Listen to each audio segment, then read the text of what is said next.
abducted by a UFO. This is the only UFO abduction, one of the only UFO abductions that's ever been investigated by the police.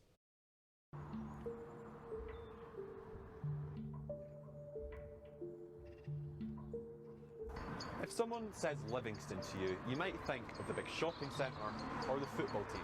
But what if I told you that this West Lothian town harbours a dark secret involving encounters with the extraterrestrial?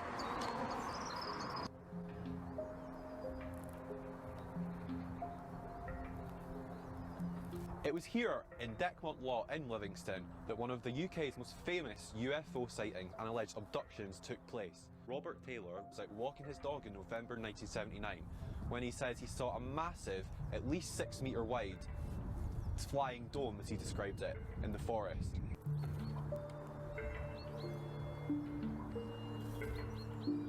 He then saw several smaller objects that he described as like spheres and an acrid burning smell. The spheres surrounded him and dragged him to the forest. Robert was unconscious for several hours and he found himself on the floor of the forest when he woke up. When he got out, his car was missing, his clothes were dishevelled, and he had cuts and bruises all over his body. It was so bad that the police investigated it as common assault.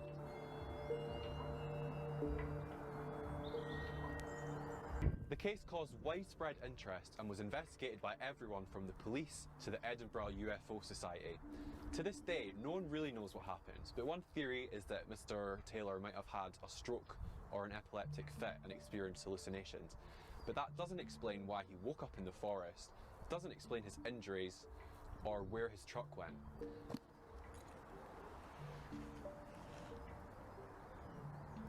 Even alien cynics can't determine definitively what happened here.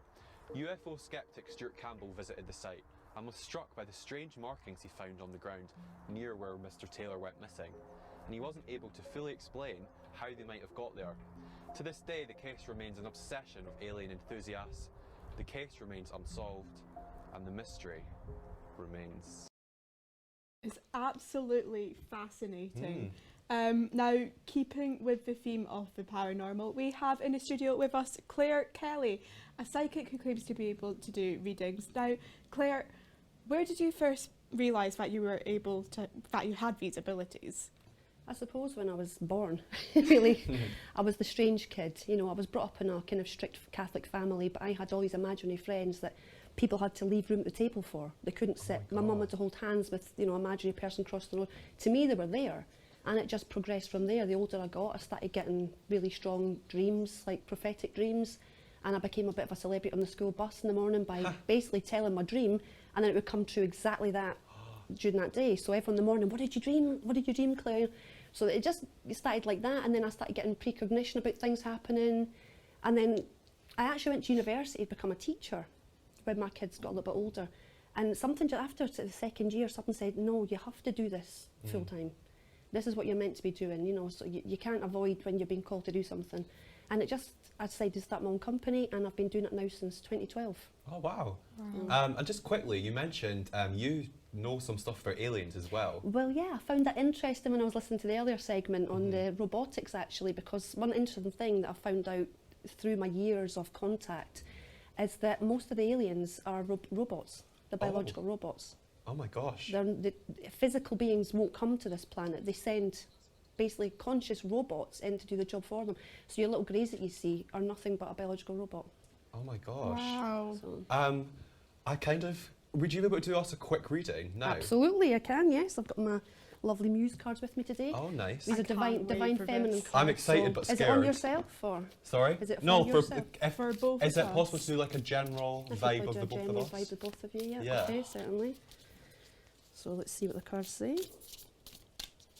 I'm scared I'm going to receive some devastating news. You're not allowed to give bad news. Oh, okay. Oh, your first card is Ace of Emotions. Okay. Okay, now this is all emotions, obviously, it speaks for itself. It's all about your emotions. So the deep sea of emotions, which is the Ace, is big perfect.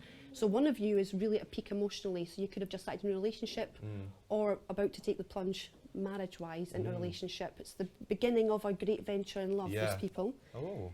Now your Five That's of promising. Voices. Right, your 5 of voices next is, as you can see, it's kind of, it's if you can see the card, it's 2 people, you've got a choice there, you've got to make a choice out of which way you're going to go. Voices obviously would be your swords, a normal tarot pack, but mine are more clear. Voices are your thoughts and your words. Okay. So it's 5 is in the middle, so you're at a place where you're deciding on making a decision on something, you're at that middle point.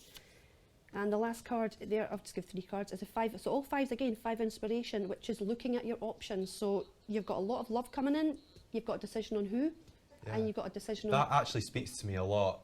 Thank you so much. We're out of time. I'm going to chat to you more after, but thank you so much. No problem at all. Loved this. Yeah. Well, that's all from us this evening. We hope that you enjoyed the show as much as we did, and it's goodbye from both of us. Good night.